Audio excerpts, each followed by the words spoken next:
बताएंगे वीआईटी का cut off कितना जाता है, आपको किस रैंक पर कौन सा ब्रांच मिल सकता है और उसमें फीस कौन से कैटेगरी में आपको हो सकता है। तो आज के इस वीडियो में यही डिस्कशन करने वाले हैं और बहुतों का डाउट था, तो आज हम इस वीडियो में आप सबों का डाउट बहुत अच्छे से क्लियर कर देंगे। आप सब वीआईटी भेलोर में जो है किस तरीके से एडमिशन ले सकते हो और आपको काउंसलिंग में बैठना चाहिए या फिर नहीं, वो सारी चीज़ें आपको इस वीडियो में डिस्कस कर देंगे। आपका कोई भी डाउट होगा तो कमेंट में ज़रूर बताइएगा। तो चलिए हम वीडियो को स्टार्ट करते हैं। सबसे पहले आपको बता दें कि आपने जो वीआईटी ट्रिपल ई का जो दिया था, जिसका रैंक आप सबों को मिल चुका है, उसमें आपका कोई भी रैंक आया हो, आप जिस कॉलेज के लिए एलिजिबल हैं उसमें आपको सीएससी तो कंफर्म मिल जाएगा।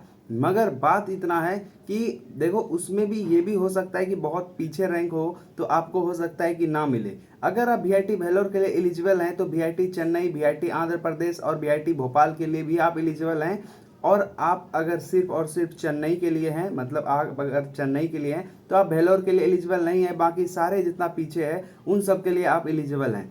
चलिए हम रैंक वर्सेस ब्रांचेस का अगर हम बात करें आपको, तो आपको वीआईटी भेलोर का अगर हम बात करें, क्योंकि सब पर वीडियो सेपरेट लेकर के आएंगे, बट हम भेलोर के बारे में पहले बात कर लेते हैं कि कौन सा रैंक पर कौन सा ब्रांच मिल सकता है, क्या हमको इसमें ट्राई करना चाहिए, काउंसलिंग में बैठना चाहिए, 5,000 रुपये देना चाहिए या फिर नहीं। तो चलिए वो बताते हैं। सीएससी अगर आपको चाहिए कंप्यूटर साइंस, तो उसमें आपका कैटेगरी फर्स्ट में अगर आपको चाहिए तो आपका रैंक होना चाहिए 20,000 के अंदर। अगर आपका 20,000 के अंदर रैंक है तो आप कैटेगरी फर्स्ट के साथ वीआईटी भेलोर में एडमिशन ले सकते हो। वहीं हम बात करें कि कैटेगरी 2 में कितना रैंक चाहिए, तो कैटेगरी 2 में 25,000 रैंक चाहिए होगा, उससे कम तभी आपको जो है कैटेगरी 2 में आपको मिल जाएगा वीआईटी भेलोर के अंदर, जहां पर कंप्यूटर साइंस भी आपको मिल जाएगा।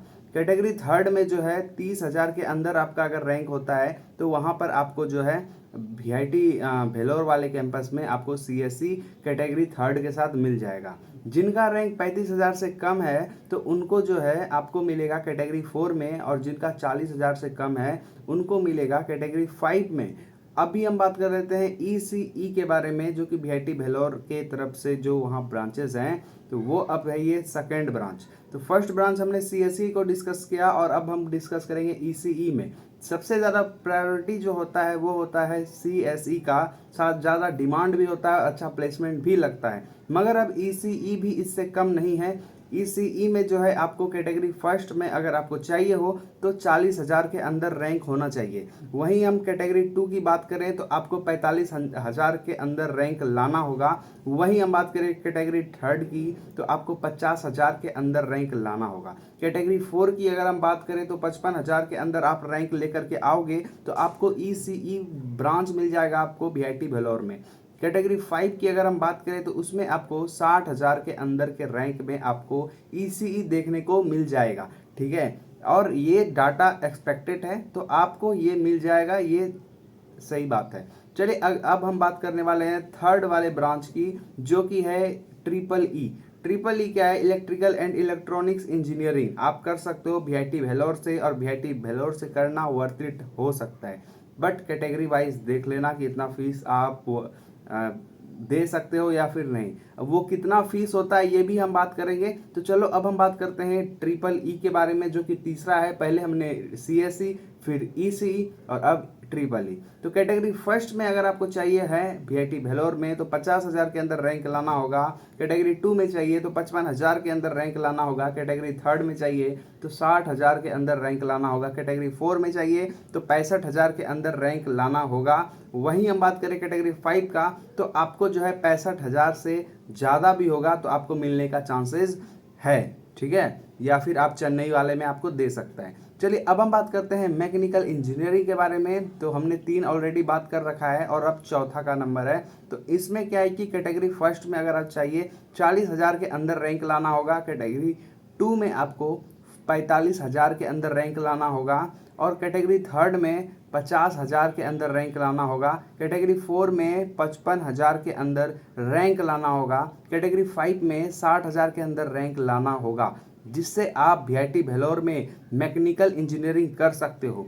चलिए अब हम आपको बताते हैं बायोटेक्नोलॉजी और सिविल इंजीनियरिंग। इस ब्रांच को भी कम मत समझो, बहुत ज़्यादा स्कोप है इसमें भी, और बहुत सारे स्टूडेंट इसमें स्पेशली जाना भी चाहते हैं। ठीक है, और भी कोई भी ब्रांच हो, कोर वगैरह, जो भी आपका डाउट हो तो आप मेरे को डिस्क्रिप्शन में आपको मेरे से कांटेक्ट कर सकते हो, और आप मेरे को कमेंट भी कर सकते हो, जहां पर आपका कमेंट पढ़कर मैं रिप्लाई कर सकूंगा और नेक्स्ट वीडियो में आपके प्रश्नों का भी उत्तर दे सकूंगा, और आप मेरे से कनेक्ट रहोगे तो मुझे भी अच्छा लगेगा।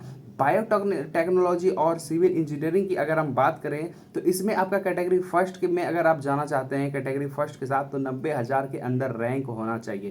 कैटेगरी 2 में आपका 95,000, कैटेगरी थर्ड में आपका 1,00,000 के अंदर रैंक होना चाहिए, कैटेगरी 4 के अंदर 1,05,000 के अंदर रैंक होना चाहिए, कैटेगरी 5 में 1,05,000 से ज़्यादा भी रैंक है तो कैटेगरी 5 के साथ पैसा लेके आपको दे दिया जाएगा। वहीं हम बात करें फीस स्ट्रक्चर के साथ, अगर हम बात करें तो इसमें दो तरह का होता है, group A group B. Group A के कैटेगरी फर्स्ट में जो आपका काउंसलिंग होगा ग्रुप ए में, ग्रुप बी में, तो ग्रुप ए में जो काउंसलिंग होगा तो वहाँ पर जो है आपको कैटेगरी फर्स्ट में 1.76 लाख का देखने मिलेगा कैटेगरी फर्स्ट में। कैटेगरी सेकंड में 2,35,000 रुपया देखने को मिल जाएगा कैटेगरी 2 में। वहीं कैटेगरी 3 की अगर हम बात करें तो वहाँ पर आपको 3,43,000 रुपये का आपको देखने मिल जाएगा, जो कि ये ब्रांच के अकॉर्डिंग है।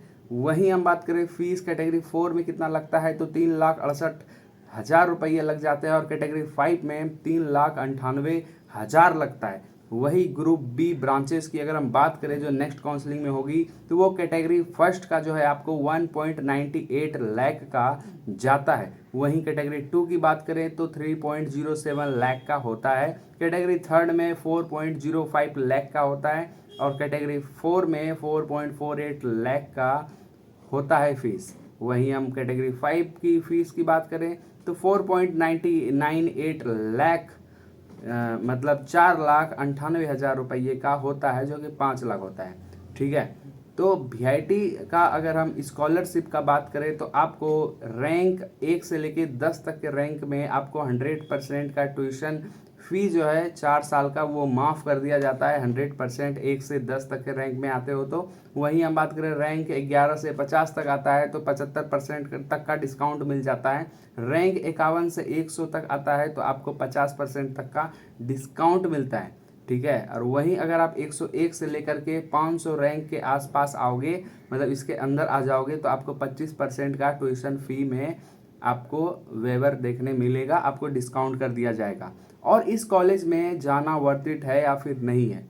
इस कॉलेज का जो प्लेसमेंट है बहुत ही अच्छा है। आपसे जो भी पैसा लिया जाता है उसी पैसे को यूज करके अच्छे से एक अच्छा प्लेसमेंट को बुलाया जाता है और आपको एक अच्छा पैकेज भी दिया जाता है। आप डिस्काउंट लेकर के गए हो या ऑफर में गए हो, 50 पे स्कॉलरशिप के बेस्ड पर गए हो, मैटर नहीं करता है। सबको सेम प्लेसमेंट दिलवाते हैं और सबों का लाइफ को एक अच्छा मोड़ देते हैं।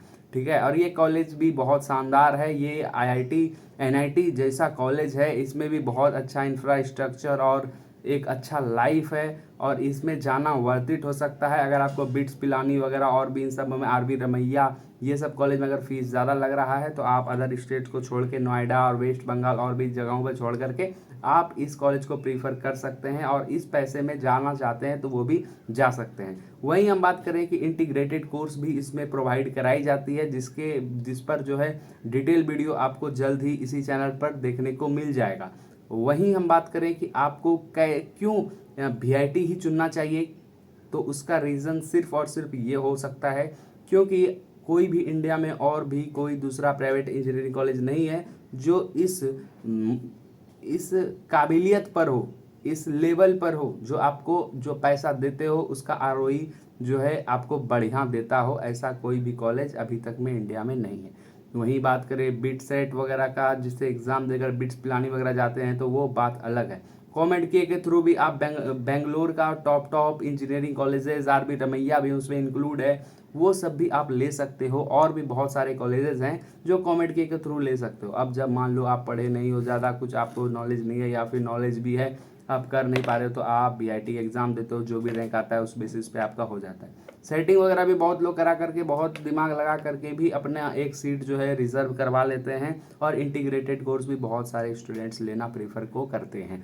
ठीक है, तो बीआईटी में जाना वर्थ इट है। ठीक है, क्योंकि हर जगह आप अगर किसी से भी जो जॉब कर रहे हैं, प्लेसमेंट ऑलरेडी लग चुकी है या अच्छे एनआईटीज़ वगैरह से पढ़ रहे हैं, वो आपको ज़रूर सजेस्ट करेंगे कि VIT ले लो। वो इसलिए भी क्योंकि उनके कैंपस में जो उनका जहाँ प्लेसमेंट हुई है वहाँ पर लड़के लोग भी काम कर रहे हैं जो कि VIT से ऑलरेडी पढ़ करके पास आउट हुए हैं। तो ये वीडियो आप सबों को बहुत इन्फॉर्मेटिव और नॉलेजेबल लगी होगी, तो इस वीडियो को लाइक कर देना और दोस्तों के साथ शेयर जरूर करना, और मेरे को सपोर्ट करने के लिए सिर्फ और सिर्फ चैनल को सब्सक्राइब कर देना। और मुझसे फ्री में आप जुड़ सकते हो, तो डिस्क्रिप्शन में दिए गए नंबर से मेरे से कॉन्टैक्ट कर सकते हो। कोई भी डाउट हो तो आप मेरे से पूछ सकते हो। काउंसलिंग भी करते हैं, कॉलेज भी बताते हैं, बेस्ट टू बेस्ट गाइडेंस भी देते हैं, आपका हर डाउट का सॉल्यूशन देते हैं। अगर आपका 12th में मार्क्स नहीं है तो वो भी हम NIOS के थ्रू करवा देते हैं, और एक स्टूडेंट एक भाई के तौर पर ही हम आपका हेल्प करते हैं। जय हिंद, वंदे मातरम। फिर मिलेंगे नेक्स्ट और बेहतरीन वीडियो के साथ। जय हिंद, वंदे मातरम।